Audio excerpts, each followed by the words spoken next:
Welcome to Adam's Den. So I just received an email from YouTube telling me about the changes to YouTube's terms of service, and ordinarily I wouldn't do a video like this because this is really not the focus of this channel, as you all know if you've been around for any amount of time. But I did want to go over it because it will affect my channel apparently, and I didn't choose for it to affect my channel, which is, I don't know, I guess YouTube likes to do things this way, which seems to me to be a little authoritarian, but maybe I'm wrong, and I hope that I'm wrong. It certainly does not seem that I'm wrong. So let's go over this. Basically, I got an email telling me that there are going to be some changes to YouTube's terms of service, changes that were already updated in the United States in November 2020. However, because I'm not living in the United States at the moment, I just got this email saying that they're going to roll out these changes across their entire platform, apparently, and it will affect creators regardless of where they are located. So the first one here talks about facial recognition restrictions, and it says that the terms of service already state that you cannot collect any information that might identify a person without their permission.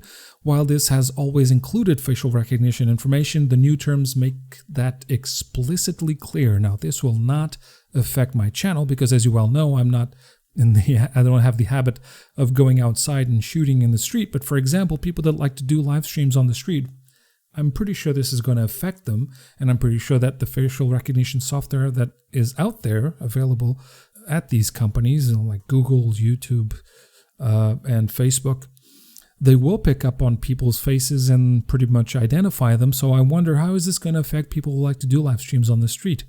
And more importantly, how is this going to affect investigative journalism if people want to do their own investigative journalism and go outside and shoot something? I mean, it is public square, it is a public space, and as far as I know, anywhere in the Western world at least, you're able to shoot anything you want as long as you're outside in public and not in a private area or a private property. And if someone happens to be captured by a camera, well, it's public space. There's really nothing anyone can do. So how will this affect videos that shoot outside? This is not going to affect the den, pretty much, but the second one will. And it says YouTube's right to monetize. YouTube has the right to monetize all content on the platform, and ads may appear on videos from channels not in the YouTube Partner Program. Well, Adam's Den is not a part of the YouTube Partner Program, nor will it ever be, because I do not intend to monetize this channel. This is not the point of the den. It's not to get money from ads. It's to share things that you find valuable, that I find valuable, and hopefully people out there will as well, and find that it enriches their lives in some way, and have them start a conversation with friends, share music, videos, books. That's what I want to do. And also the occasional podcast, which I just released the second episode of the Fantastic Earth podcast.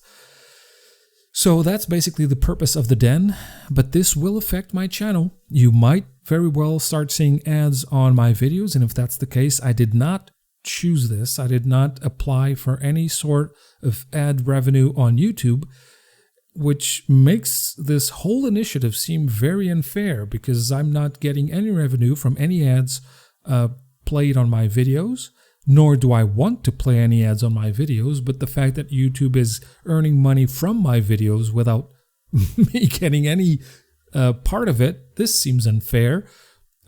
So I don't really know how this can be seen morally or ethically, and not that I'm claiming that companies are ruled by morals or a solid code of ethics, but I hold the right to be skeptical to a healthy degree, and I don't see how this could ever be fair. But anyway, if you do see ads on my videos, I have a suggestion for you. Just use ad blocks. I use two. I use AdBlock Plus and uBlock, and they work perfectly. They make the whole experience of watching videos a lot more enjoyable, and there are also other ways of circumventing ads on any website. I'm just going to let you do that research on your own, because there are a lot of tools out there, and I'm sure you're going to find one that is specific for you, one or more specific to your needs. So I'm just going to let you do that on your own. These changes will take effect, these changes to YouTube, will take effect from June 1st, 2021 for users outside the US. So if that happens, please use an ad block. I'm really sorry for content creators that are relying on financial revenue that comes from these ads being played on their videos, especially, well, particularly if they're part of the YouTube Partner Program. But I'm sorry, this is just too much. And I hope there is or will be a way to circumvent YouTube ads another way where creators still get paid, but you don't have to go through watching all these overbearing ads all the time.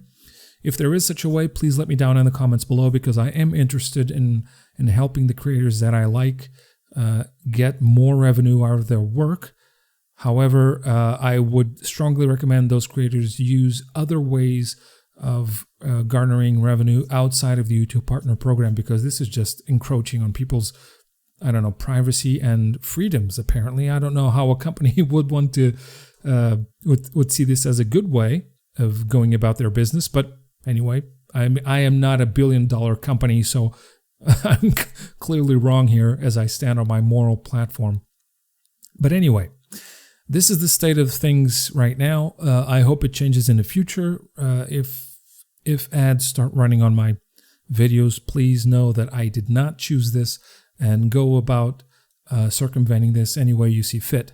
I will still keep using YouTube because I think it's a really good platform, or it used to be a really good platform. It's starting to go down on my estimation, but yeah, I'm still going to use YouTube as long as I can, for as long as I can. But as you well know, if you've watched my first milestone video, I do have alternatives to YouTube. I do use Rumble, and if you like Rumble, I strongly suggest that you find me on there and subscribe, because it's a really solid platform. It lets you basically do anything that you could do on YouTube, even live streaming. Even though I'm not at that tier yet, I will be, hopefully. and they're also going to allow live streaming for any tiers in the near future, so I'm looking forward to that, even though I don't use the live streaming services that often. I started recently, and I'd like to do more of that. I think it's a really fun way to engage with audiences. But anyway, I'm on Rumble. If you're on Rumble, hit me up there. I'm also on Brighteon, which I mentioned in my first milestone video as well. I think it's one of the most solid video platforms out there as an alternative to YouTube. The experience is very seamless. It does fall short of many of YouTube's possibilities, but hey, they're not a big company like YouTube is. So anyway, they present a really good alternative, and I'm still going to promote them as much as I can. I'm also on Odyssey, and you'll remember that I mentioned I was having problems uploading to Odyssey. Apparently, those problems have been fixed, and I've been able to upload every video on here except the last one. I still need to upload that one. Which is a shame that BitChute hasn't been able to solve their issues. If that happens, if that changes in the future, I will be happily back on BitChute. But for now, as it stands, I'm not able to upload there. So sadly, I'm not using BitChute as much as I was before. But bottom line, the best way to keep up with the Den's developments is really at the official Den, the Adam's Den website, which will always be linked down below in the pinned comment and description.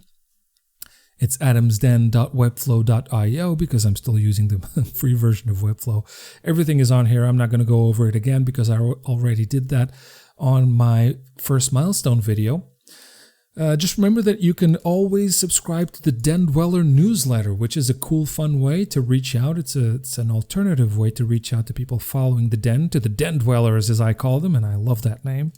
I just basically go over the new videos that I published. It used to be a weekly newsletter, but I thought, I don't produce that much content to justifies sending out a weekly newsletter. So basically, I'm doing a monthly newsletter for the moment.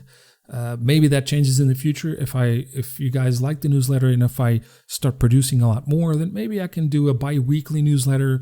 I don't know. You guys let me know if you'd like, how frequently you'd like to get a newsletter. And as I said, YouTube will not be monetized. The Adam's Den on YouTube will not be monetized. I am not expecting any ad revenue from Ads, I really dislike ads, as you probably gathered from my spiel so far about ads, but there are ways of sponsoring the Den if you're so inclined. This is the Patreon account for Adam's Den. Everything is on here as well. All the posts, everything is on here. Just to let my audience know what is going on. If you follow me on Patreon, you can also follow me on Patreon without sponsoring the channel, should you want to do that as well. And for those who don't like Patreon, I'm also on Subscribestar. Everything, just like Patreon, everything is uploaded here, or at least available here, actually. And you can follow me here without sponsoring. I think you can. I'm not sure. But anyway, there's also Subscribestar. So if you're so inclined to sponsor the channel in any way, or sponsor Adam's Den in any way, these are the ways. But basically what I really, really like doing is just sharing stuff that I love with all of you. And I hope that I can enhance your daily lives in one way or another, give you topics for conversations you can start with friends, and ideas for movies that you want to watch, for movie nights that you want to do with friends as well, books that you haven't read, philosophical ideas that you haven't contemplated, music that you have never listened to, but are just now finding out. I promise you that there will be videos on music very, very soon, especially in the next edition of the Fantastic Earth podcast. I have a mystery guest that I'm not going to disclose at this moment, but I'm pretty sure that music lovers will enjoy that. For now, that's all I wanted to go over with you guys. Be on the lookout for all of these shenanigans going on YouTube. There are ways of circumventing these, I don't know what to call them, but overreaching policies that they're rolling out. I think that's a diplomatic way of putting it, that they are overreaching, being quite greedy as they do that. But anyway, those are my 2 cents. Let me know down in the comments below what you think of all of this. If you have an opinion, if you're a creator, and you have solutions to all of this, let me know down in the comments below. Let's get a conversation going. That being said, I'll see you guys next time. Stay cool, stay classy, and you're always welcome at the Den.